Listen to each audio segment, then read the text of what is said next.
Olá, bom dia, pessoal, bom dia, Thaisa, Maurício, Rosivone, bom dia. Deixa eu fechar essa janela aqui por causa do barulho, gente. Eu sento aqui, aí daqui a pouco os cachorros começam. Em outros apartamentos, no outro bloco, e aí daqui a pouco chega o meu cachorrinho e já começa também a retrucar e não dá. Então vamos fechar a janela para diminuir o barulho aqui. Mas bom dia, Andréia, bom dia Lilian, bom dia minha xará, né? Deus abençoe vocês também. Estamos nós aqui, o último dia da semana do devocional, numa live. Mas não esqueça, sábados e domingos a gente tem de uma forma bem reduzida, mas naquele grupo de WhatsApp que é chamado Devocional Lido. E o que eu faço ali? Eu leio o devocional, como eu faço aqui também com vocês, e trago uma palavra bem pequenininha só para contextualizar, tirar algum ensinamento importante e muito rápido, né, por conta do tempo.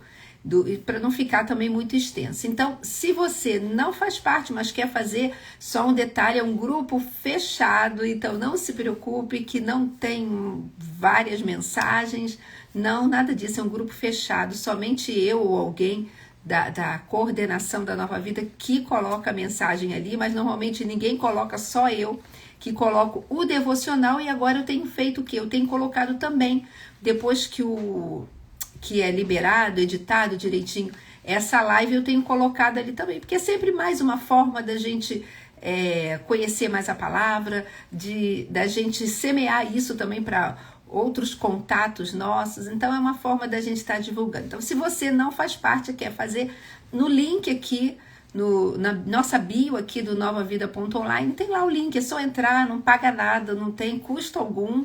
E, de novo, o grupo é fechado, tá, gente? São 300 e poucas pessoas, se eu não me engano, então não tem como ter um grupo aberto. Mas sábados e domingos a gente tem lá as leituras e um pequeno comentário desse devocional. E às segundas, de segunda a sexta, a gente volta aqui para estar ao vivo e a cores, conversando juntos. Bom dia, Deda, bom dia, Anitta, Marcelo, Camila, Maria de Lourdes, Jurema, Fran, não sei se eu falei todo mundo... Mas vamos lá, gente, vamos começar. Depois o pessoal vai entrando aí. Eu tenho pensado nisso, a gente tem que começar mais rápido, né? Porque senão a gente fica conversando aqui e quando vê o tempo passou, aí fico eu que nem uma desesperada correndo aqui. Bom dia, Lucimar. O nosso tema de hoje é o seguinte: agora. E se você tem o livro e está acompanhando pelo livro, você vai ver que tem um ponto de exclamação depois, assim, agora, para chamar atenção.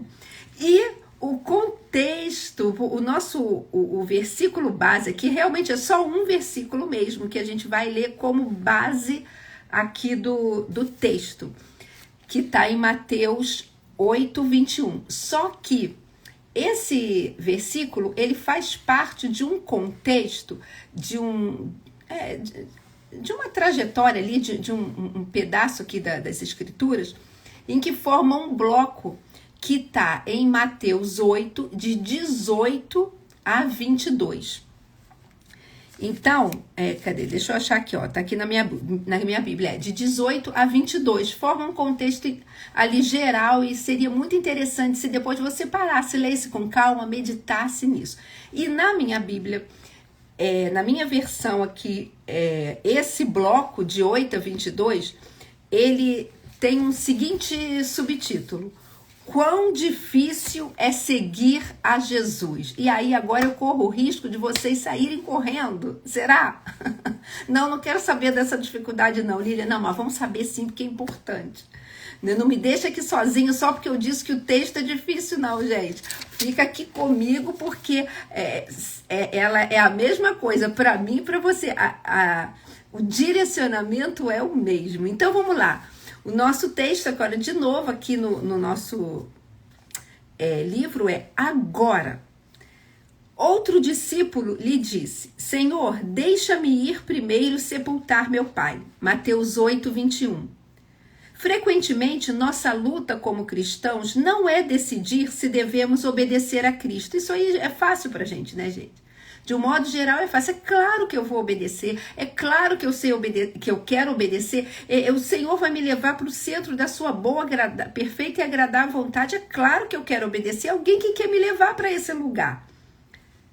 Mas a nossa dificuldade é em obedecê-lo imediatamente. E deixa eu só trazer um parênteses para você. Obediência retardada ou obediência tardia é desobediência. Ai, Lilian, que isso?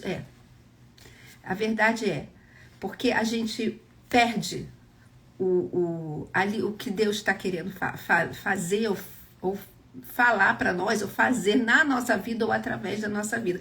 Tudo bem, e a gente pode até isso ser retomado, mas a gente perde, quem perde é a gente, perde aquele, sabe, o tempo já, agora, do que o Senhor quer fazer, e às vezes do que Ele quer nos usar na vida de outra pessoa. Eu já me arrependo, gente, de coisas que o Senhor falou, faz agora, e eu com vergonha, ou alguma coisa, e perdi o tempo. E depois, ai, Senhor, tem misericórdia de mim, Deus tem misericórdia, levanta uma outra pessoa para conversar com aquela outra pessoa, eu que acabei perdendo, e na verdade nós que perdemos, né? Podemos entender a nossa necessidade de segui-lo e nos comprometemos em fazer o que ele nos diz, mas quando Deus revela a sua vontade para nós, é a hora de obedecer. A revelação que Deus faz de sua vontade é o seu convite para responder de imediato. Alguns que queriam ser discípulos falaram de sua disposição para seguir a Jesus, mas disseram a ele que ainda não estavam prontos. Nos dias de Jesus, um judeu deveria cuidar de seus pais até que eles viessem a falecer. Só rapidamente aqui, para contextualizar, tinha essa cultura, os judeus, eles tinham que cuidar dos seus pais. E, gente, o ser humano é fogo.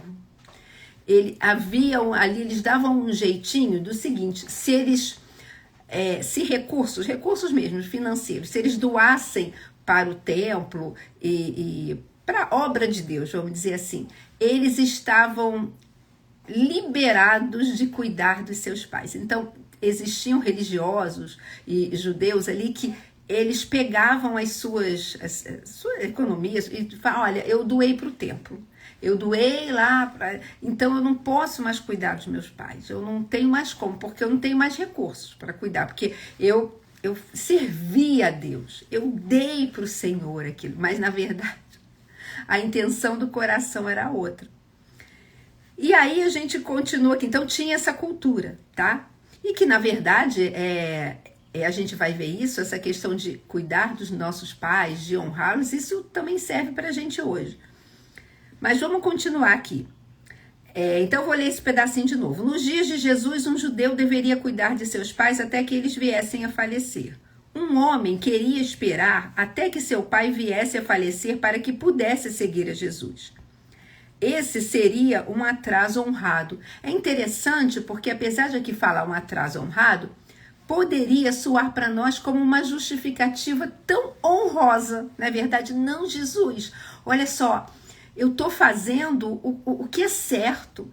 Eu estou cuidando dos meus pais. Eu estou tratando deles. Eu estou amando. Eu estou ali cuidando mesmo, tomando conta deles. Então, você está me chamando para te servir ou para te buscar em primeiro lugar, mas deixa eu fazer, que isso aqui é importante também, isso aqui é bíblico. Quer dizer, nem se falava que era bíblico, né? Isso aqui está na lei de Moisés, honra teu pai e tua mãe. Ainda tem uma promessa para que vivas bem e se prolongue os seus dias sobre a terra. Então, Jesus, eu sei que você vai entender o meu posicionamento de não te responder, de não te obedecer de imediato e começar a te seguir, começar a te buscar em primeiro lugar. Você está entendendo que não dá para mim, né, Jesus? Porque, olha, eu tô fazendo certo. Mas vamos lá. O homem precisou escolher entre essa responsabilidade importante e atender um chamado do Senhor. Mas Deus conhecia o homem e o seu pai. Deus poderia cuidar do pai do homem se ele tivesse seguido a Jesus. Era uma oportunidade para caminhar com o Filho de Deus, mas as preocupações desta vida estavam competindo pela prioridade com a obediência a Deus. O tempo exato para obedecer é crucial. Os convites da parte de Deus vêm como uma oportunidade limitada para responder. Algumas oportunidades para servi-lo, se não forem aceitas de imediato, serão perdidas. Ocasiões para ministrar para pessoas poderão passar.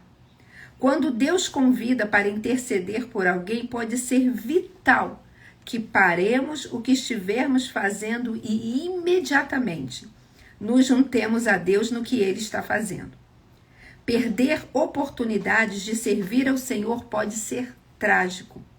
Quando um convite chega da parte de Deus, a hora de responder é agora. Então, gente, vamos entender aqui o contexto rapidinho, né? Eu falei que esse versículo ele é tirado de um contexto maior que está em Mateus 8, de 18 a 22. Nós lemos somente aqui o versículo 21. Então, a gente está vendo ali no Evangelho de Mateus, onde Jesus está sendo revelado como aquele Messias que era prometido, o Messias prometido. E a gente vê o Sermão do Monte, a gente vê Jesus realizando milagres. E a gente tá vivendo ali esse contexto, esse contexto todo ali do livro. Só que o que a gente começa a ver a partir de 18 não é somente um relato de milagres do que Jesus pode fazer, da sua sabedoria, de todos os seus direcionamentos, mas é um relato sobre o preço de se seguir a Jesus. E como eu falei, as pessoas, né, estavam vendo ali aqueles milagres que Deus já tinha feito. Então a fama de Jesus estava crescendo, as pessoas queriam segui-lo rapidamente. E hoje, gente, isso é tão comum em redes sociais, né? Alguém começa a crescer ou ser mais visto, rapidamente cresce muito o número de seguidores, porque eu quero ouvir o que essa pessoa tem para falar, eu quero ver o que ela está fazendo. Quer dizer, havia desde aquela época um interesse. Agora, nem todas as pessoas que estavam ali querendo ver os milagres de Jesus, né, vivenciar isso tudo e até ali andando com ele, nem todo mundo queria verdadeiramente segui-lo. Queria verdadeiramente ser um discípulo, ser aquele que faria o que ele faz no sentido de imitá-lo, de ser uma pessoa que é um aprendiz do que ele estava fazendo, né? E ensinando. Muitas estavam ali só interessadas nos milagres. E a gente vê isso até hoje, que muitos não querem Jesus como seu Senhor e Salvador, querem Jesus só para resolver os seus problemas. Depois que resolveu, tá tudo bem, vamos embora. Eu continuo sendo só um apreciador de milagres. E aí é justamente nesse contexto que Jesus chega e fala, olha, tá tudo bem, mas ser um discípulo tem um custo. O discipulado tem um custo. E aí a gente vai, né, ali começa exatamente ali no versículo 19 ou 20, deixa eu ver aqui, só para eu não falar errado. A partir do 19. No 19, aí já chega um homem, a gente leu o 21, tá? Mas só para contextualizar. Chegou um 19, o mestre, eu estou com ele escrito aqui, aproximando um escriba ou um mestre da lei, aquela pessoa que conhecia realmente a lei de Moisés, sabe? Conhecia com detalhes. E ele chega e fala assim, mestre, olha, eu vou te seguir-te-ei para onde você for. Ou seja, como eu disse, ele era alguém que conhecia a lei, ele era alguém respeitado, alguém que conhecia profundamente as escrituras. E quando a gente ouve essa frase, gente, que coração, que espiritualidade, está dizendo assim em outras palavras, Jesus, olha, eu vou com você para qualquer lugar. Só que Jesus, gente, ele não se enganava facilmente com palavras, né? Facilmente não, ele não se enganava, não era se enganar facilmente, ele não se enganava. Ele conhecia o coração das pessoas, ele sabia quando alguém estava falando movido da emoção mesmo do momento, de repente do que tinha acabado de presenciar, do milagre que tinha acabado de presenciar, ou até mesmo do ensinamento que tinha acabado de ouvir, aquele mexeu com... Não, e ele sabia diferenciar quando era isso e quando era uma convicção, quando era algo assim lá do coração. E Jesus vai lá no versículo 20, né? A gente vai colocando aqui em versículos. Jesus não falava, agora é o versículo 20, agora não, mas a gente vai falando aqui. E ele chega e fala, né? Aqui, eu vou ler aqui na minha Bíblia. As raposas têm suas tocas e as aves do céu têm seus ninhos, mas o Filho do Homem, ou seja, ele mesmo, não tem onde repousar a cabeça. E Jesus estava, em outras palavras, falando, olha só, você falou que vai comigo para onde eu for. Você vai me seguir, mas deixa eu te falar, você realmente sabe o que significa me seguir? Você tem a ideia de que me seguindo pode ser que você precise abrir mão do seu conforto, da sua segurança, da sua estabilidade. E Jesus em nenhum momento estava falando, olha, para me seguir você precisa ser pobre, você não pode ter nada, você não pode trabalhar, você não pode ter uma casa própria. Não, ele não estava falando nada disso. Ele estava falando o seguinte, olha, você está entendendo que para me seguir, de repente, você vai ter que abrir mão daquilo que chama a tua atenção, no seu conforto pessoal, ou aquilo que, toda aquela lista que você fez, assim, pensando em você, nos seus desejos, nos seus sonhos. Você tá ciente disso? E aí continua, vem aí sim o versículo 21, que foi o que nós lemos, que eu vou ler aqui de novo na minha Bíblia, que fala assim, outro discípulo. E aqui, gente, não está falando dos 12, não, tá? São pessoas que, dos discípulos mesmo de Jesus, os 12. Não, aqui está falando de pessoas que estavam seguindo a Jesus, que queriam ser seus discípulos, desejavam ser os seus aprendizes, desejavam segui-lo. Então, chegou outro discípulo e lhe disse, Senhor, deixa-me ir primeiro sepultar meu pai.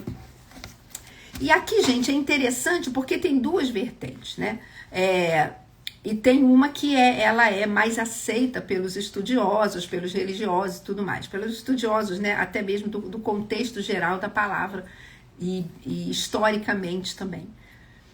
Poderia ser, deixe-me primeiro enterrar meu pai. Ó, Jesus, olha só, eu tô aqui, meu pai morreu ali agora, e eu tô aqui, eu tenho que tratar aqui do enterro, né, do funeral, eu tenho que ir lá, resolver tudo, ver como que eu... Não, provavelmente, e isso é um consenso entre os estudiosos, não era isso, porque se o pai tivesse literalmente acabado de morrer, aquele homem não estaria ali batendo papo com Jesus, não estaria ali conversando, ouvindo, ele estaria com a família resolvendo todas as questões do funeral, isso é super normal e acontece até hoje.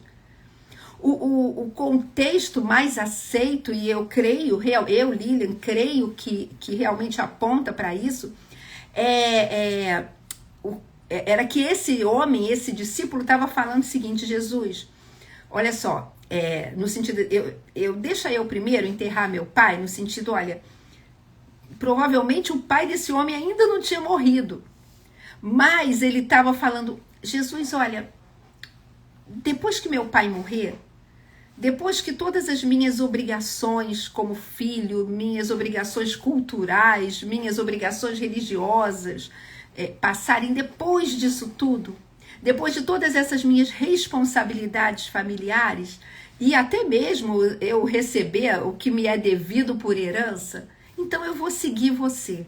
Ou seja, Jesus, deixa primeiro eu resolver a minha vida, deixa primeiro eu fazer tudo aquilo que eu tenho, que eu já planejei, que eu sonhei, ou as minhas obrigações, ou as minhas responsabilidades, deixa eu fazer isso tudo, depois eu vou seguir você.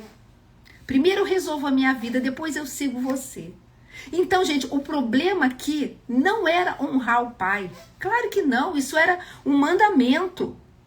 A questão de que Jesus está falando agora, e por isso o nosso título, agora, né, é a prioridade. E é isso que a gente tem que trazer para a gente hoje.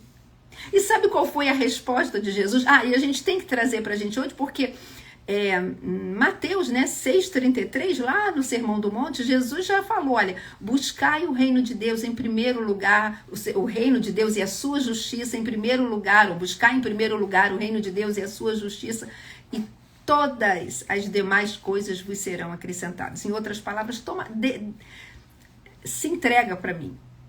Deixa eu ser prioridade na sua vida. Confia em mim, que eu vou ajustar tudo na sua vida.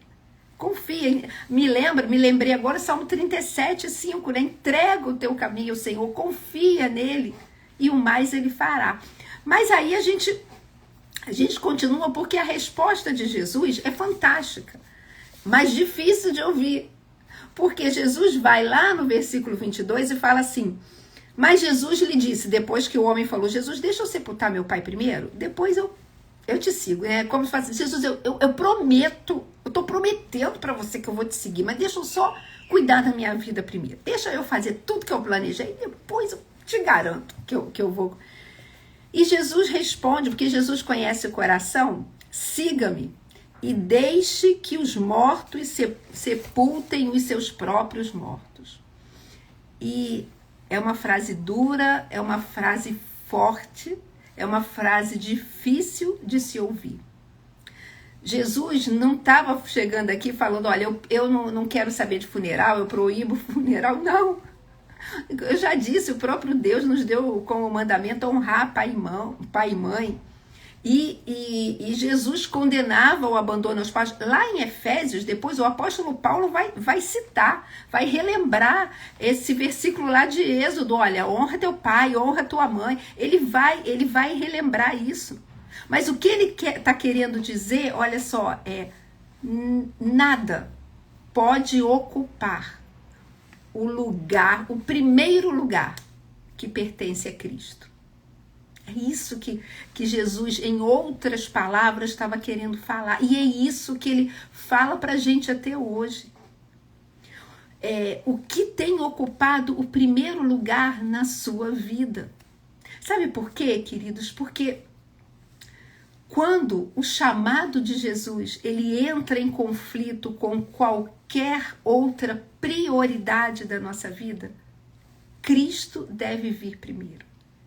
A gente precisa entender e crer e confiar que se ele está dando um chamado para a gente, a resposta é agora.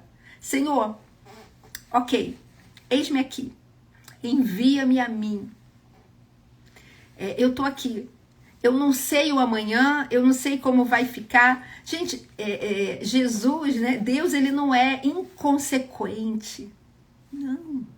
De ter ações, ele já está no meu amanhã, ele já está no seu amanhã. Eu me lembro na minha vida, há muitos anos atrás, eu sou enfermeira, não exerço mais, a profissão, mas eu sou enfermeira e me especializei na área de educação, dentro da enfermagem. Então, a minha habilitação, quer dizer, eu fiz licenciatura em enfermagem depois, né, de concluir a faculdade. Eu fiz pós-graduação já na área de educação para poder ir para o lado do ensino na enfermagem. Eu estava fazendo mestrado na área de educação para poder usando isso na enfermagem. Quando o Senhor falou assim, acabou. Agora eu estou te pedindo isso, porque eu quero que você esteja em casa com seus filhos.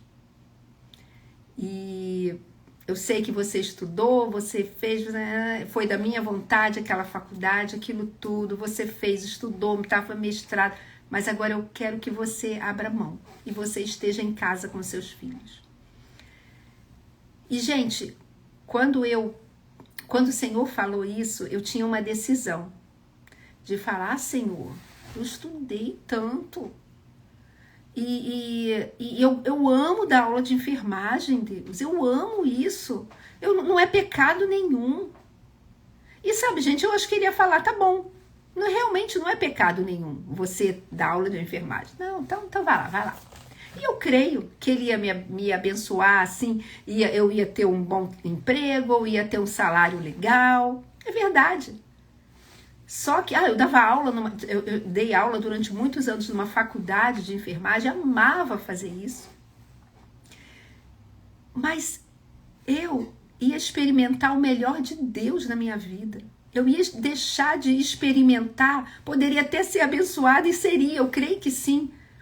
Mas eu deixaria de experimentar a boa, agradável e perfeita vontade dele na minha vida, para aquela área da minha vida, gente. E essa a decisão que eu preciso tomar. Será que o que Deus está me pedindo, será que eu confio nele o suficiente para crer que para onde ele está me chamando vai ser o centro da sua boa vontade? Ou será que eu ainda não entendi que a vontade dele é a melhor, é soberana na minha vida? E glória a Deus que pela misericórdia de Deus, em concordância com meu marido e tudo, eu escolhi obedecer. E hoje eu olho para trás, a enfermagem ficou para trás. E eu vejo que ele pegou tudo aquilo que eu estudei e não jogou fora não, gente. Não foi um peso que ficou fora, não.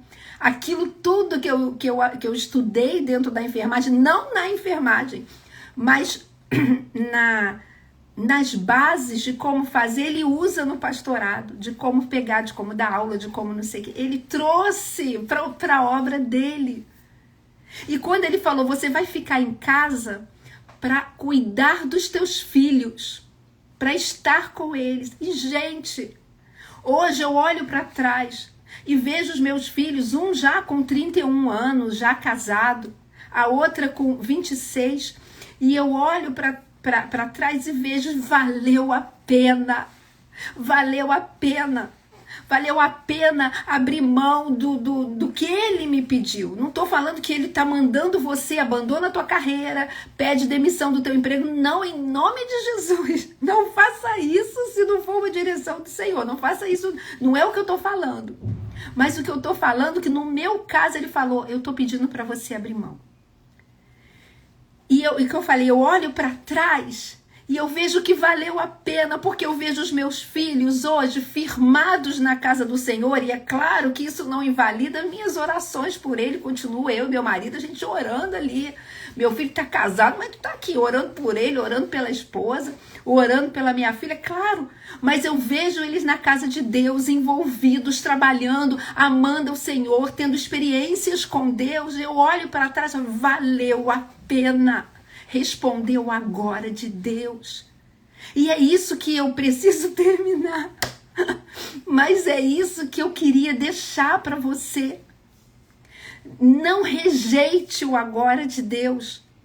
Porque, gente, quando o Senhor falou para mim, eu me perdoe, me dê mais 2 minutos, por favor. Mas quando eu olho para trás e vejo que eu sei de onde eu vim, eu sei que eu não podia ter filhos, eu sei que eu já era estéril, eu sei que Deus me curou milagrosamente e falou, eu tô te curando e vou te dar uns filhos. Então eu sei o que é você ouvir, você nunca vai ser mãe. E quando Deus fala assim, cumpriu o que ele fez, me curou milagrosamente, me fez alegre mãe de filhos, me fez escrever isso tudo em detalhes num livro, para que o nome dele seja glorificado, para que as pessoas vejam que as coisas impossíveis aos homens são possíveis a Deus. Quando eu paro, eu volto e vejo isso, gente, que eu não teria descendência. E o Senhor fala, abre mão do que você está vivendo agora para você cuidar do milagre que eu coloquei nas tuas mãos. Ah, gente, claro que vale a pena. E por isso que eu falei, eu olho para trás e vejo, Deus, obrigada. porque pela tua misericórdia você me ajudou a responder sim no agora. E hoje, pela misericórdia de Deus também, e pelo amor dele, pela sua graça e bondade, eu colho frutos dessa decisão lá atrás. Então, ser discípulo de Cristo, queridos, exige mais de nós do que apenas emoção. Ai, que emoção, essa palavra tocou meu coração. Ai, esse milagre mexeu comigo. Não. Tudo bem, é maravilhoso, mas exige mais que isso. Exige compromisso. Seguir a Jesus verdadeiramente, não ser membro de uma igreja ou apenas frequentar uma igreja, mas seguir a Jesus, ser um seguidor de Jesus, envolve abrir mão de muitas coisas. Muitas coisas, inclusive as coisas dos nossos planos pessoais. E eu falo isso para vocês, eu falo, Jesus, ao mesmo tempo, tem misericórdia de mim, porque eu tenho sonhos. Mas a verdade é que, acima de tudo, eu quero sonhar os teus sonhos para mim. E não adie a obediência. Eu vou esperar um momento ideal, Jesus, para poder te obedecer. Um momento ideal dentro dos meus critérios, né? Senhor, e quando chegar o momento ideal, não faz isso não, sabe? Porque a gente não sabe se o nosso, entre aspas, momento ideal vai chegar. Às vezes nem vai chegar. Porque as circunstâncias da vida, o próprio inimigo vai estar sempre colocando coisas diante de nós para que o ideal fique sempre para o amanhã. E vai chegar um dia, e eu não quero ser alarmista, mas é verdade, em que o nosso tempo aqui na Terra vai findar. E o que eu já disse em outras vezes, nós só temos esse tempo. Nós só temos essa geração. É nessa geração que Deus te colocou. As gerações passadas você não estava aqui, nem eu. Nas gerações futuras nós também não estaremos. O nosso tempo é hoje, é o agora. Por isso a nossa obediência tem que ser no agora. Honre sim a sua família, honre seus pais, se seus pais ainda são vivos, honre, cuide deles. Claro, gente, acima de tudo, isso é um mandamento, mas acima disso tudo ainda mais, Cristo, ele deve ser o primeiro na nossa vida e ocupar o primeiro lugar. E daquilo que eu tiver que escolher, se tiver em conflito, eu escolho o Senhor. E a última coisa, um verdadeiro discípulo, um verdadeiro seguidor, ele confia em Deus, em Jesus, tanto no momento do chamado, ali, quando Deus está chamando, como naquilo que ele ainda não enxergou. Então, Jesus, ele não está procurando admiradores ocasionais ou, entre aspas, seguidores ocasionais. Não, ele está procurando verdadeiramente seguidores e discípulos que reconhecem que ele é Senhor das suas vidas e que se rendem ao seu chamado como uma prioridade, mantendo a perseverança e a disposição de seguir obedecendo e experimentando o que ele tem para cada um de nós. Amém? Que Deus te abençoe. Pense sobre isso. Diga sim ao chamado de Deus. Guarde, se você esquecer tudo que eu falei. Apesar de que fica gravado, né? Pode ver depois. Mas se você esquecer tudo, guarda 2 frases. Primeira coisa, obediência tardia não é obediência. E a outra coisa, outra frase. A obediência, ela precede os milagres. A obediência, ela vem antes dos milagres. Guarde isso no seu coração. E que Deus te abençoe. Sexta e sábado o devocional é em áudio. Quer dizer, todo dia tem áudio, mas sexta e sábado, sábado e domingo, desculpa, é só em áudio. Mas segunda-feira a gente está aqui de novo, 7 horas, tá bom? Compartilha.